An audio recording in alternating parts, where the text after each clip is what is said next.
with food and the different aspects of food itself. We had the best table. I believe so. Yes, we had great conversation. So we talked a lot about education, and one of the things that we heard was the high cost of meat and primarily meat. And one of the ladies who sat at our tables is actually a vegetarian, and she was saying, you know, there are a lot of great meatless meals out there that you can make very inexpensively. And the challenge is many of us don't know how to cook like that. And so we talked about the importance of having some type of community cooking classes. One of the ladies shared that her husband and her are recently getting fit, and they were challenged by their fitness instructor to eat healthy. And when they said, you know, we only get so much money for food stamps, and there's no way that I can eat healthy because I can't do it now on my food stamps, her personal trainer actually took her shopping. And they managed to get food for 3 weeks for 6 people for $300. And along with that, both her and her husband have lost in excess of over 40 pounds combined. So that was just encouraging, and we thought, you know, wouldn't that be a wonderful thing to start too, is having like some type of shopping mentors where people could come alongside of folks and just show them how to shop healthier. We talked a lot about the classes, and there were those around the table that were doing classes, and for the most part the classes were mandatory, and anytime anything is mandatory, it's never fun. And so we said fun has to be the key, and how do you make it fun? And so there were some really cool ideas that they talked about making it fun.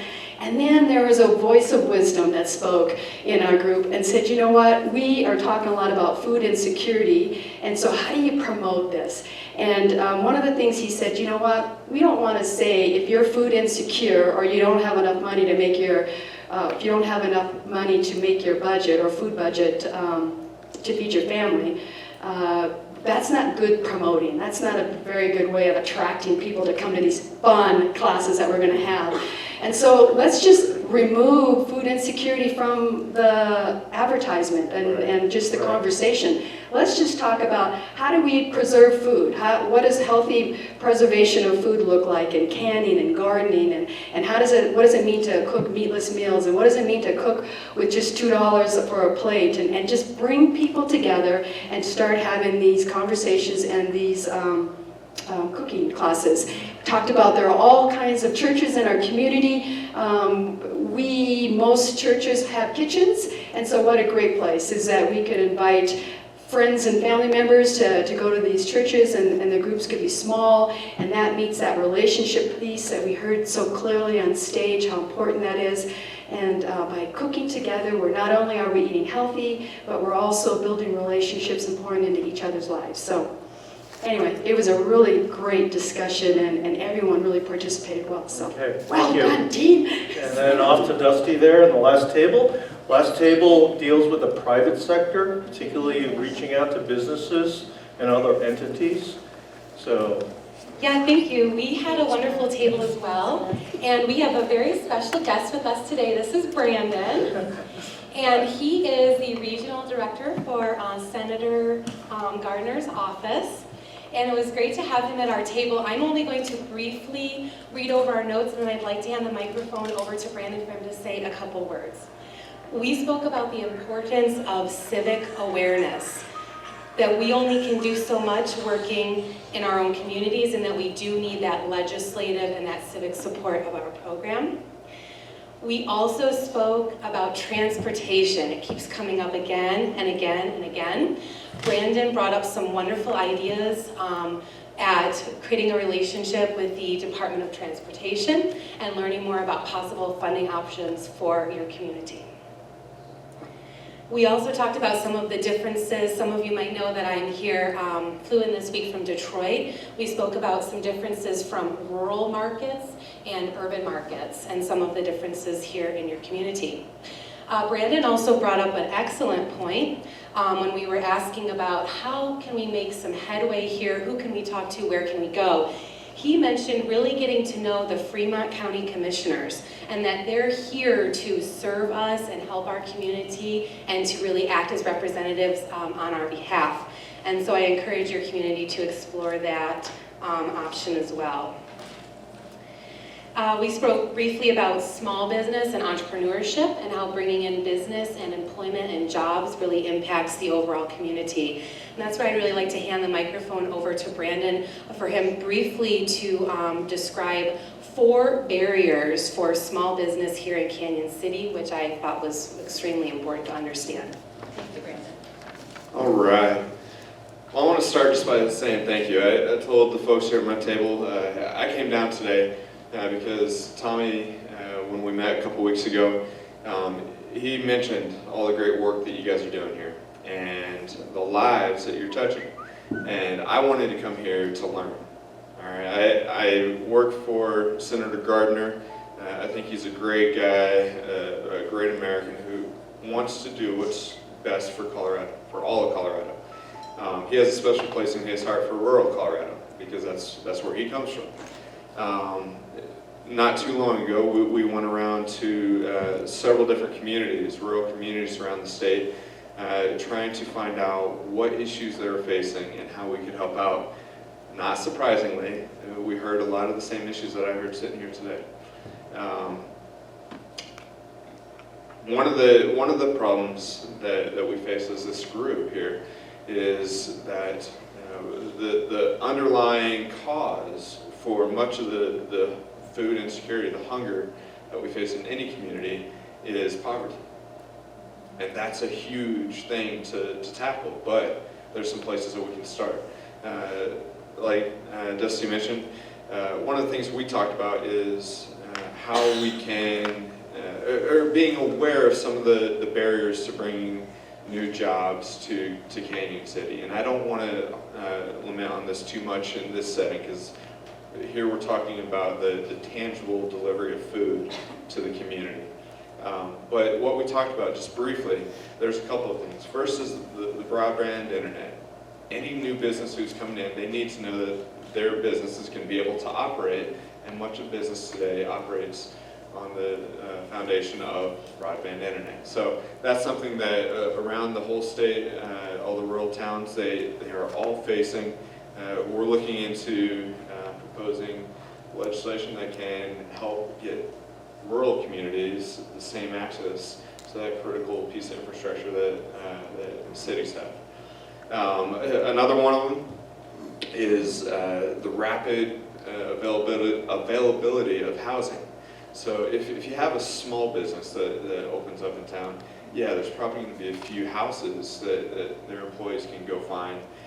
But if you have a larger business who's thinking about coming, somebody mentioned a tire remanufacturing plant that was thinking, I guess, some time ago about coming into Cañon City. Well, for a large number of new employees, there's not going to be enough housing here in this part of town to house the new employees. You know, they can go to Pueblo West, but then how is that helping the local economy here in Fremont County? It's a challenge. Another one of the barriers that we face is actually barriers and opportunities. We talked about how it's an opportunity. The fact that in small businesses, there's a lot of favorability to having veteran-owned small businesses and woman-owned small businesses. There's a challenge with that as well, though, because the definition of small business at the federal level, it doesn't quite match what we see in rural Colorado. I'd have to check my figures, but I want to say it's something like 399 employees or less and you qualify as a small business by the federal definition. That doesn't quite match up with what we have here in Colorado. That's probably about 3 times the size of the largest business in Cañon City, if I'm guessing. So that it's not quite what's going to help us in those. Senator Gardner, he's a big proponent of what a true small business in Colorado needs, and we're fighting all the time to be a proponent for what Colorado needs. The last one is the roads, and we've heard that, roads and transportation, I should say. We've heard that mentioned by several of the tables, maybe all the tables, in fact. And again, it's something that we heard throughout all the communities that we've gone and talked with recently. Obviously, there is a federal component of that, but any federal component of that needs to work with the state and the local components. Our goal is to make the federal government an entity that provides the tools to you guys, to the people who know how to use them most effectively, and then let you use them most effectively. The reason I came here today, like I said at the start here, was to learn. And I heard a lot of great ideas for how to make things better at our table. I'll get with Tommy here in the next couple of days to follow up on things that we can do moving forward, that you guys need, the ideas that you have, and the tools that we can maybe help provide. So again, I thank you for letting me come and hear your thoughts. It's a real treat for me to be here. I'm a native Coloradan. I live just down in Monument, not too far away.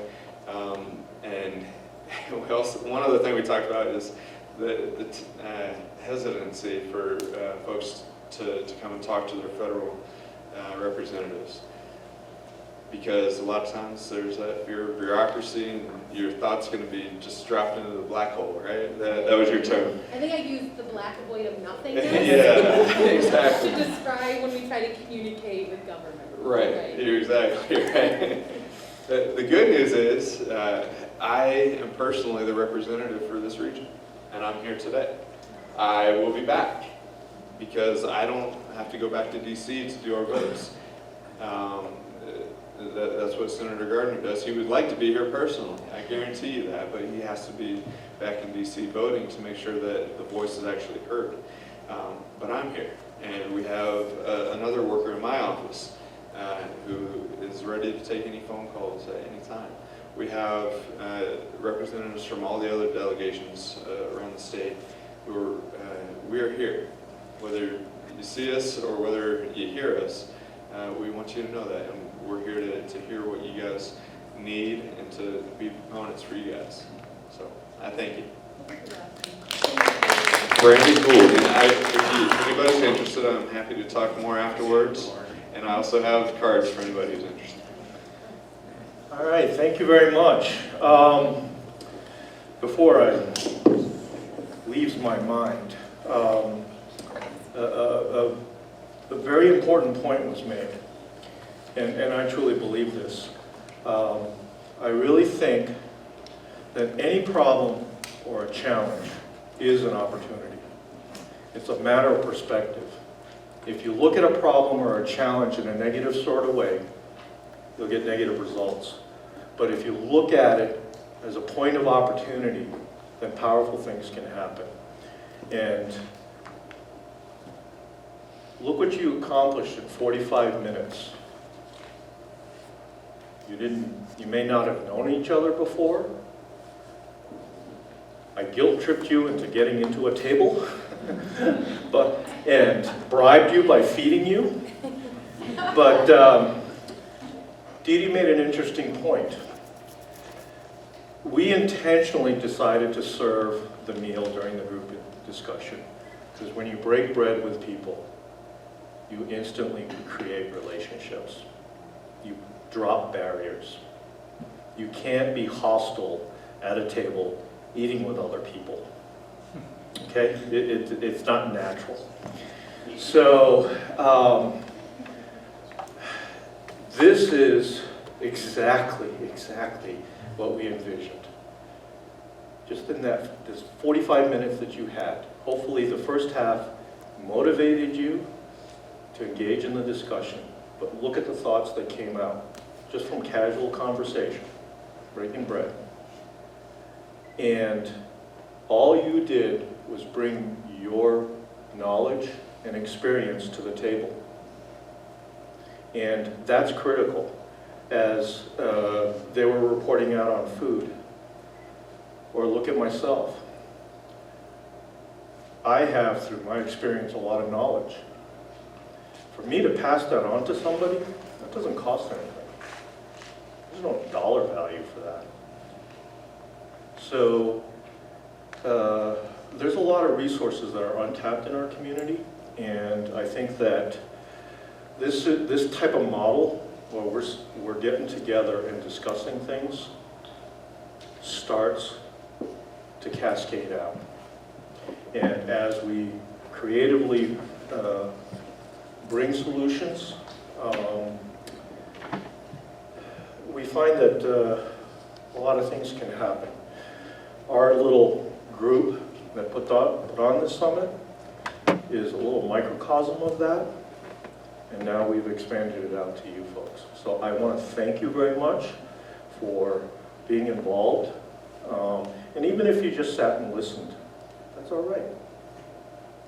That's being engaged, because you're listening. You're not avoiding this problem.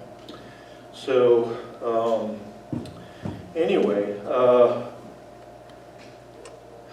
the table leaders, if you can grab your notes so that we can take those and disseminate those.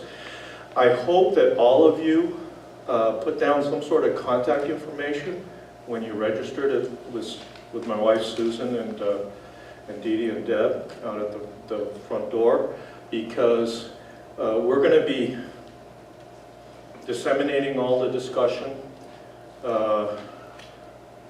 Now we got you hooked, so we're going to be sending out emails to you and things like that. So don't start hitting delete without reading it, please. It's not junk mail.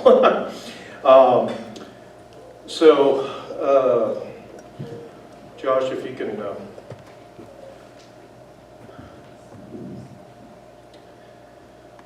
Okay, so...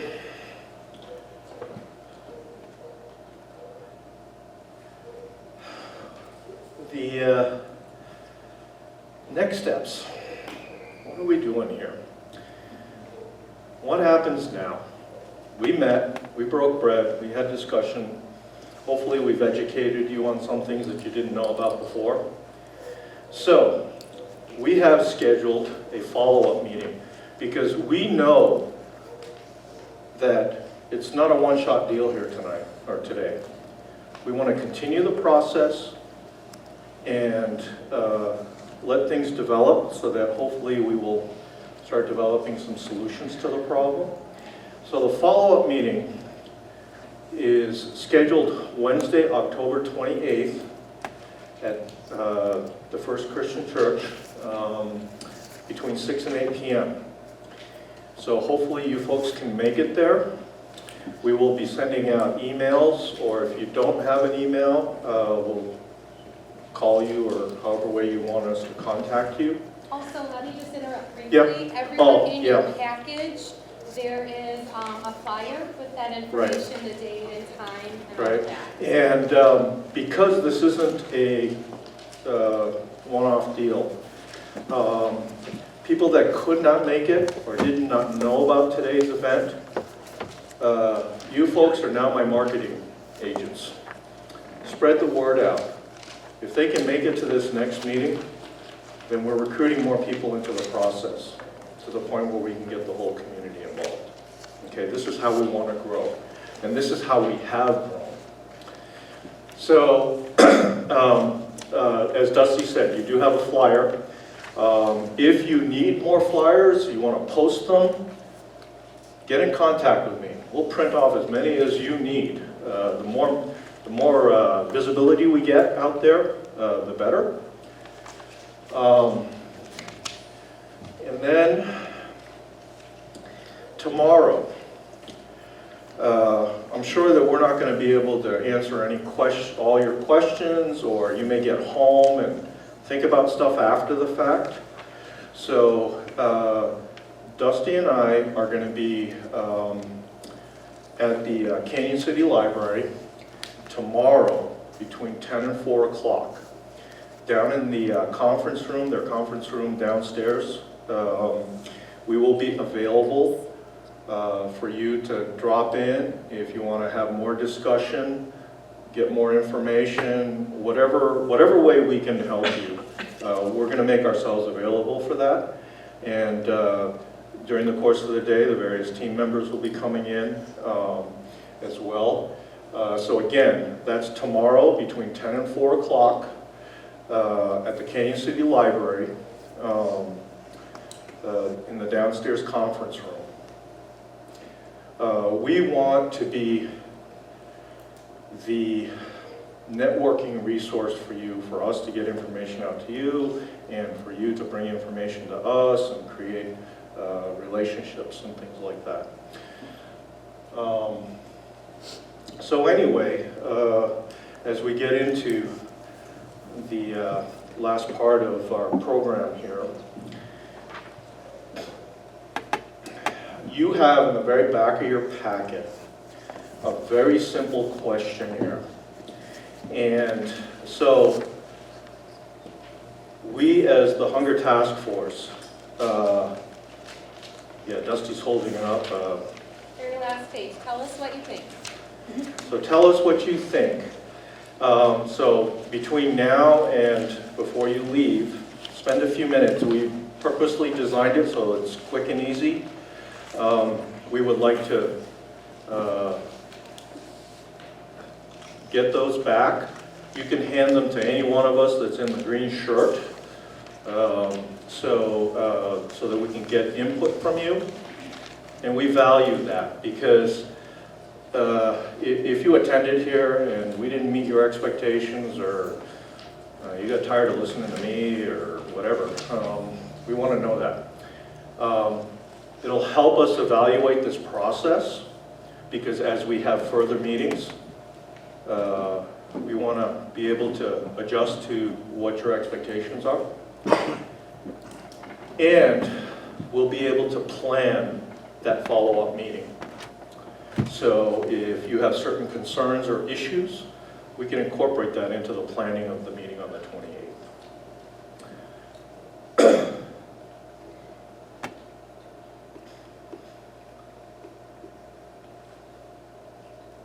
So today, the takeaways. What did you get from today? And hopefully what you will take with you when you leave. So, hunger and food insecurity, I hope you realize now, is a prevalent problem in our county. And it's growing. And we don't know it's there. It's an invisible problem. And hopefully you understand that it impacts our community in so many different ways. So food insecurity and hunger is not a problem within itself. Bless you. In order to do that, we have to make the problem visible. And hopefully today, you will think about the people that provided testimonies, so that you understand that there's a face there. There's a human being involved in this problem. And bridging that gap, the shortfall of dollars. And as Dee Dee said, we have to look beyond the current services to be able to bridge that gap. And how do we do that, you know?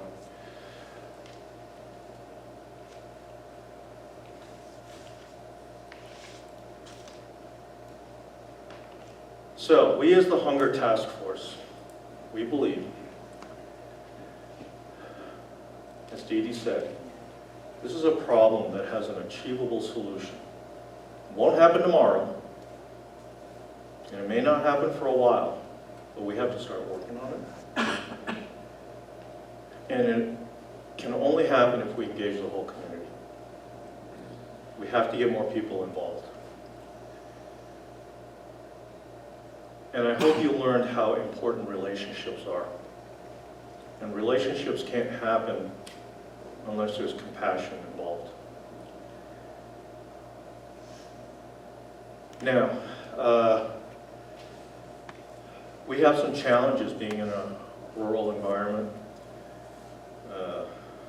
Mr. Gould here talked about infrastructure, things like that. We don't have a subway system to alleviate those problems. But instead of focusing on what we don't have, Let's focus on what we do have. As Dee Dee said, we're a small community.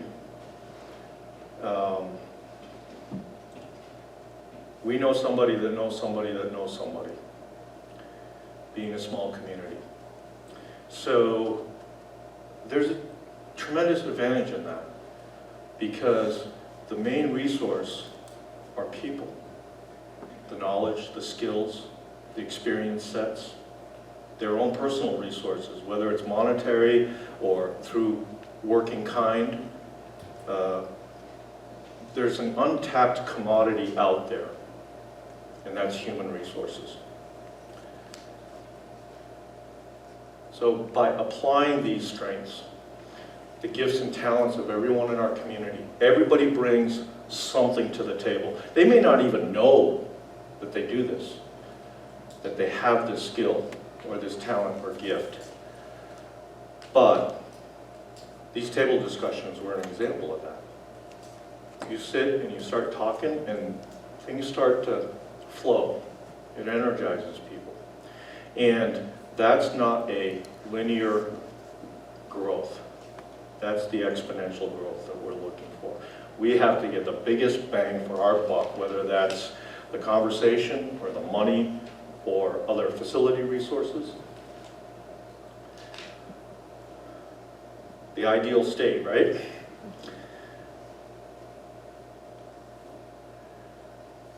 So, if the trend continues, according to Feeding America, it is estimated that by 2040, the food insecure population will double.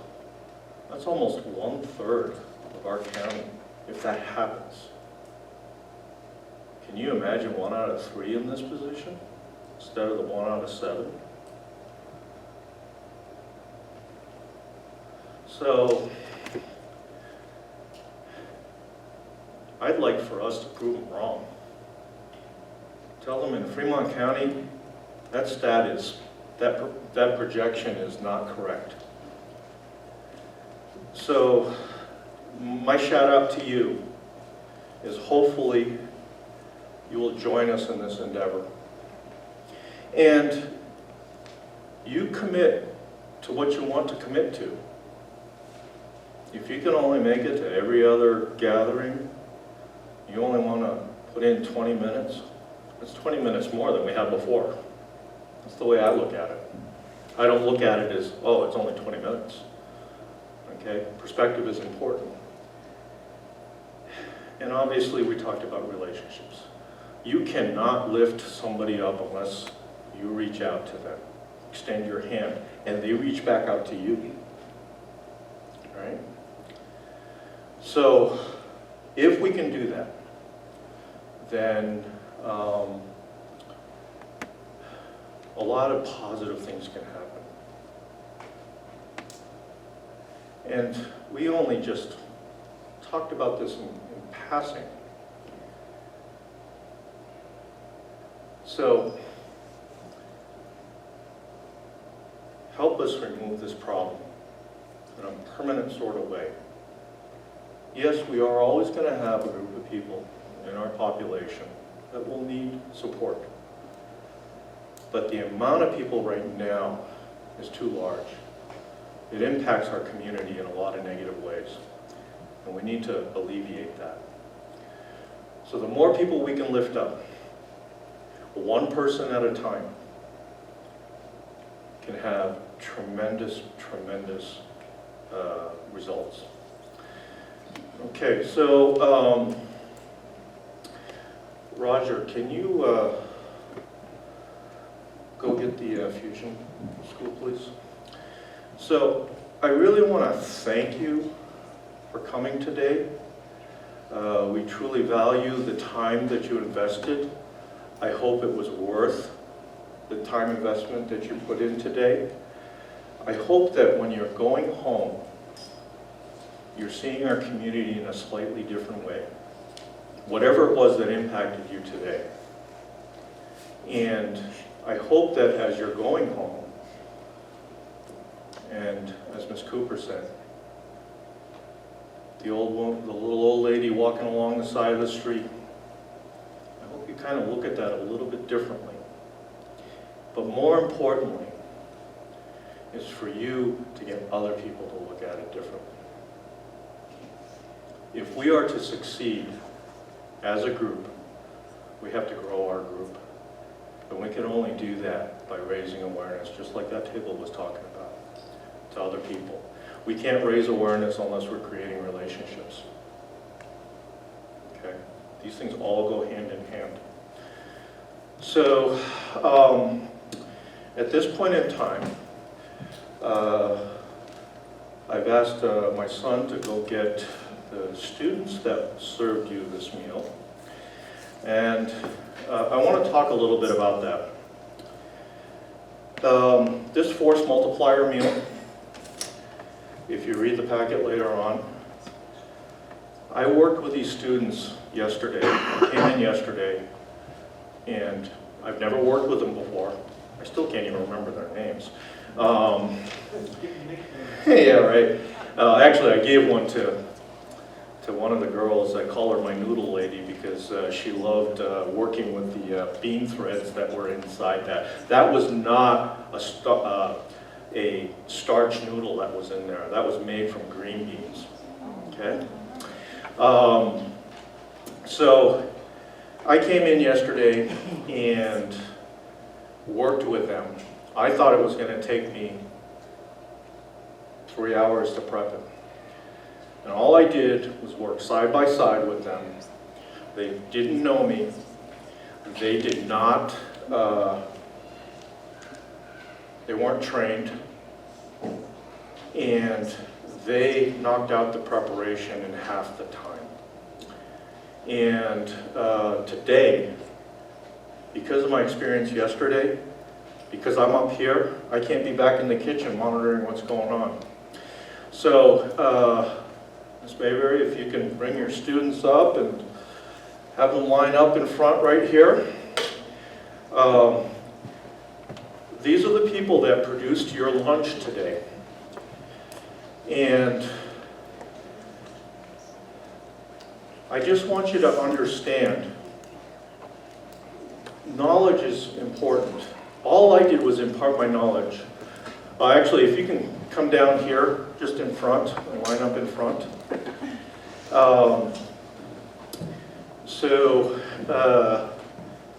All I did was just impart what I know, and nothing more than that. And so, these are the youth that prepared your meals.